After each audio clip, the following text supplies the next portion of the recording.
जहां अनन्या अपने दादाजी की कंपनी में पोजीशन हासिल करने के सपने देख रही थी, तो वही अभिनव ने उसे यह कहकर रियलिटी चेक दे दिया था कि उसके दादाजी उसे पोजीशन देकर वापस छीन भी सकते थे।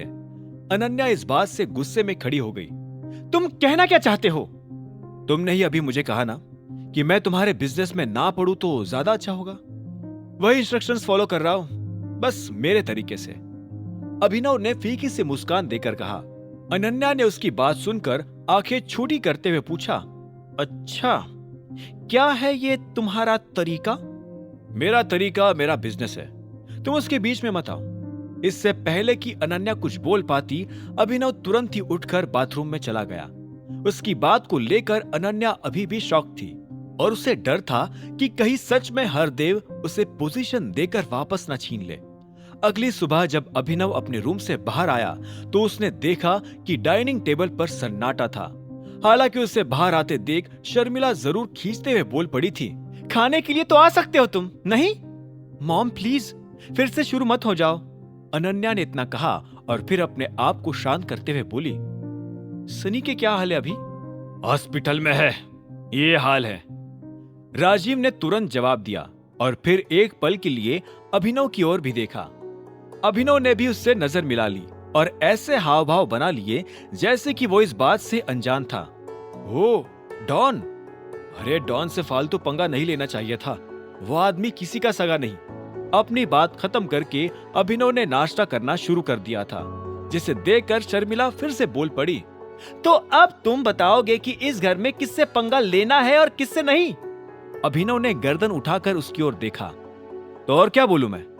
अगर किसी गुंडे या माफिया के आदमी को वो मेरे जैसे मामूली लड़की को मारने बुलाएगा तो खुद ही मार खाएगा ना। आखिर गुंडों के मन में भी तो घमंड होता है कि वो किसे पीट रहे हैं। इनफैक्ट मैं तो ये भी कहता हूं कि जो हुआ अच्छा ही हुआ, अकल तो ठिकाने आ जाएगी उसकी कम से कम। अभिनव की आंखों में गुस्सा साफ झलक रहा था। अगर फिलहाल इस बात के लिए पूरा सिंह परिवार उसे घर से बाहर निकाल देता तो भी वो परवाह नहीं करने वाला था। सही बोल रहा है अभिनव, सनी ने हड़बड़ी में गलती कर डाली और वो फंस गया। अचानक हरदेव ने बीच में कहा। सभी लोग उसके मुंह से ये बात सुनकर हैरान थे, सिवाय अभिनव के, जिसने तुरंत ही उन्हें गुस्से में जवाब भी दे दिया। और आपने उसे रोका भी नहीं, क्यों? क्योंकि आपको उस वक्त लगा था कि सनी जो कुछ भी कर रहा है वो सही है। इनफैक्ट उस वक्त क्या, आपको हमेशा से ही सनी सही लगता है और अनन्या गलत। और इसी वजह से आपने अनन्या से बिना पूछे या बिना कोई रीजन दिए उसे कंपनी की डील से भी निकाल दिया। अनन्या चौंक कर तुरंत ही अभिनव की ओर चिल्ला पड़ी, अभिनव चुप हो जाओ। वैसे तो अनन्या जानती थी कि उसके और उसके दादाजी के बीच अब दूरियां बढ़ चुकी थी, लेकिन उसे इसके पीछे हाथ भी अभिनव का ही लगता था। अभिनव से मिलने के बाद ही अनन्या की जिंदगी टूटना शुरू हो गई थी, इसलिए वो भी अब कोई मौका नहीं छोड़ती थी अभिनव पर चिल्लाने का और उसे कोसने का।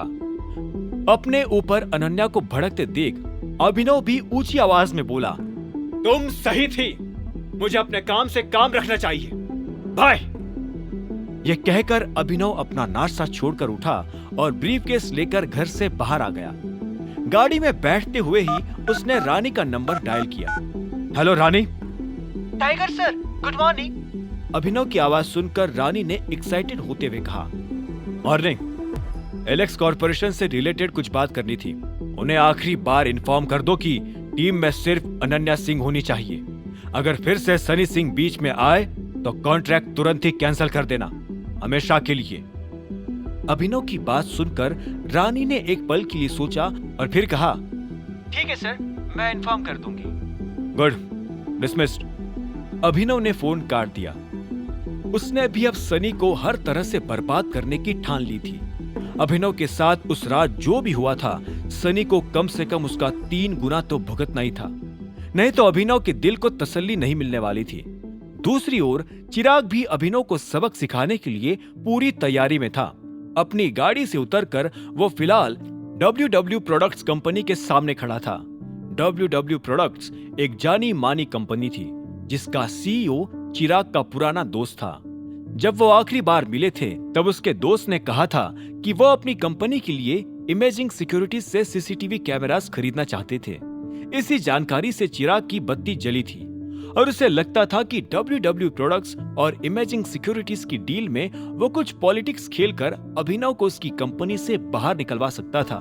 चिराग ये सोच रहा था कि अपनी नौकरी खोकर अभिनव फिर से सड़क पर आ जाएगा और गरीबी के चलते फिर से 500 रुपए प्रतिदिन की डिलीवरी वाली नौकरी पकड़ लेगा। हालांकि फिर चिराग ने एक पल के लिए ये भी सोचा कि अगर अभिनव डिलीवरी बॉय ही था तो उसकी शादी अनन्या से हो भी कैसी गई थी। चिराग अपने कैबिन में एक लड़के को घुसते देख ही WW प्रोडक्ट्स का CEO जयवीर उसे गले लगाने के लिए करीब आ गया। कैसा है भाई? चिराग ने भी गले लगकर जयवीर की पीठ थपथपाते हुए कहा, मैं तो ठीक हूँ, तू बता, आजकल याद नहीं करता? याद तो आती है पर काम में इतना बिजी रहता हूँ ना यार कि बस क्या बताऊं। चिराग ने हंसते हुए कहा, और फिर मेरे पास कोई लाइफ पार्टनर भी तो नहीं है तेरी तरह फिलहाल जो थोड़ी मदद कर दे। तो मना कौन कर रहा है? करो ना शादी। ऐसी कौन लड़की है जो तुझे हाँ नहीं कर रही? कहीं टाइगर या दिखपाल की गर्लफ्रेंड को डेट तो नहीं कर रहा तू? जयवीर ने हंसते हुए मजाक में कहा। चिराग भी मुस्कुराते हुए बोल दिया, उनसे पाला ना ही पड़े तो बेहतर है। बता क्या कर सकता हूं मैं तेरे लिए, क्योंकि तू आया तो किसी काम से ही होगा। जयवीर ने अपनी चेयर पर बैठकर मुस्कुराते हुए पूछा। चिराग भी थोड़ा मुस्कुराया और फिर धीरे से बोला, वैसा आया तो बातचीत करना ही था, लेकिन उससे पहले एक मैटर भी सेटल करना यार। अच्छा? जयवीर ने सिर हिलाते हुए कहा, क्या सीन हो गया? वो तेरा कॉन्ट्रैक्ट है ना इमेजिंग सिक्योरिटीज के साथ? हाँ हाँ, आज डिलीवर भी कर देंगे वो ऑर्डर, उसी का वेट ही कर रहा हूं मैं। ओ, तो इस ऑर्डर का पेमेंट कर दिया कि नहीं तूने? चिराग ने दिलचस्पी दिखाते हुए पूछा। पेमेंट? नहीं, अभी तो नहीं किया। क्यों? जयवीर के चेहरे पर सवाल थे और चिराग के चेहरे पर मुस्कान। उसे अब समझ आ गया था कि अभिनव को परेशान करने के लिए कौन सी नस जबानी थी। अपने ऑफिस में बैठा अभिनव कुछ फाइल्स देख रहा था और इसी वक्त उसके कैबिन का गेट किसी ने खटखटाया। कम इन। धीरे से गेट खोलकर मायरा छोटे कदमों के साथ अंदर आ गई। अभिनव ने नोटिस किया कि वो ना सिर्फ हिचकिचा रही थी बल्कि उसके चेहरे पर चिंता भी थी। क्या बात है? मुझे नहीं पता ये सब कैसे और क्यों हो रहा है सर।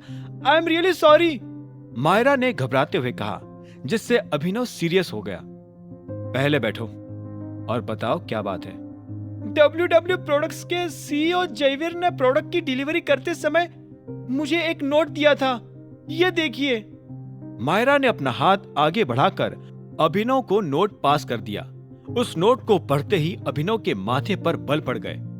ये क्या है? पैसे नहीं मिलेंगे? इसका क्या मतलब हुआ? मायरा ने डरते हुए अपना सिर हिलाया। वही सर, जयवीर ने कहा है कि वो इस सेकंड ऑर्डर के पैसे नहीं देने वाले हैं, और वो भी तब जब हमने ऑलरेडी सारा सामान खोलकर इंस्टॉलेशन शुरू करवा दिया था। अब तो हम हमारा सामान वापस भी नहीं ले सकते सर।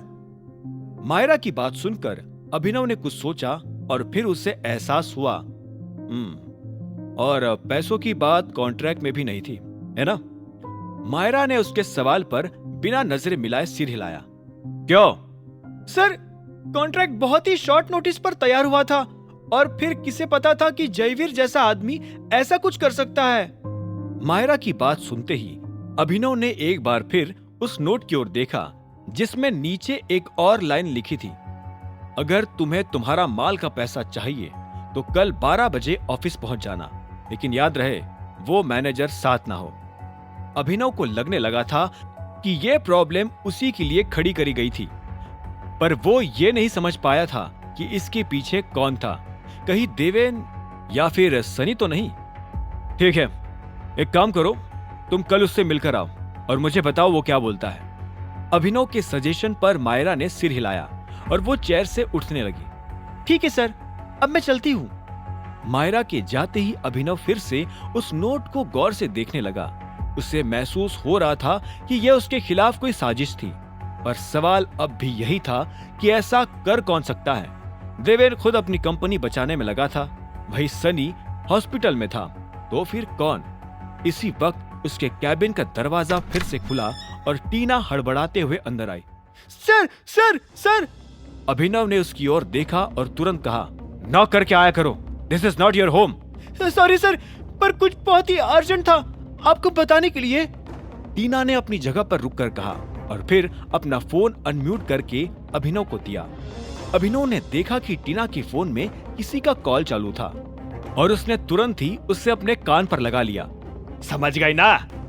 फोन पर से अभिनव को आवाज आई, जिसके जवाब में वो बोल पड़ा, हेलो हेलो कौन? This is Abhinav here. Abhinav अपनी बात पूरी कर पाता उससे पहले ही फोन कट गया। उससे महसूस हुआ कि फोन करने वाले ने जानबूझकर उसकी आवाज सुनकर फोन काट दिया था और वो जरूर ही कोई खेल खेल रहा था। अभिनव ने फिर टीना की ओर देखकर पूछा, ये सब क्या है? मुझे ढंग से कुछ भी सुनाई नहीं दिया, क्या बोल रहा था ये फोन पर? अभिनव के सवालों पर टीना ने एक गहरी सांस छोड़ी और धीरे से कहा, निखिल वेंचर्स के सीईओ हमारी कंपनी के खिलाफ लीगल एक्शन लेने वाले हैं। वो हमें ये कहकर ब्लेम कर रहे हैं कि उनके ऑफिस में जो हमने सीसीटीवी कैमरास इंस्टॉल करे थे, उन्हें फिर बाद में हमने हैक भी कर लिया, जिससे उनका करोड़ों का नुकसान हो गया। क्या? अभिनव को अपने कानों पर विश्वास नहीं हुआ। पर सीसीटीवी कैमरास का करोड़ों रुपए के नुकसान होने से क्या संबंध है? टीना ने सिर हिलाते हुए बताया कि वो बोल रहे थे कि उनके किसी एक वर्कर ने ही पैसे गायब किए हैं और फिर उसी वर्कर ने कन्फेस भी कर लिया कि उसे हमने भेजा है। ये सब क्या बकवास है? उनका वर्कर हम पर क्यों ब्लेम डाल रहा है? आखिर ये कौन है साला वर्कर? अभिनव ने चिढ़ते हुए पूछा। टीना एक पल के लिए घबरा गई और फिर धीरे से बोली, उस वर्कर का नाम पवन है। हमारे स्टाफ में से 2 लोगों ने उसे पहचान भी लिया कि वो पहले हमारी कंपनी में ही काम करता था। उन्होंने कहा कि हमारी कंपनी से निकलकर पवन ने निखिल वेंचर्स को ज्वाइन कर लिया था और अब निखिल वेंचर्स को ये लग रहा है कि इस पवन नाम के आदमी को हमने जबरदस्ती निकाला ताकि वो उनकी कंपनी में जासूसी कर सके। अभिनव ने अपने हाथ फोल्ड करके सोचते हुए कहा, जिस पर टीना भी तुरंत अपना सिर हिलाने लगी। जी सर। सारे गधे बैठे हुए हैं क्या निखिल वेंचर्स में? कोई इतनी बकवास थ्योरी के साथ आ भी कैसे सकता है?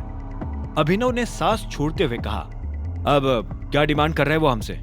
सर, उनकी 2 डिमांड से और दोनों में से एक तो पूरी करनी पड़ेगी। पहली, या तो हम उन्हें उनका पूरा पैसा रिफंड कर दे या फिर दूसरा ऑप्शन टीना कह नहीं पाई। उसके गले में ही शब्द अटक से गए। उसे घबराते देख अभिनव उससे ऊंची आवाज में पूछ पड़ा, या फिर दूसरा क्या?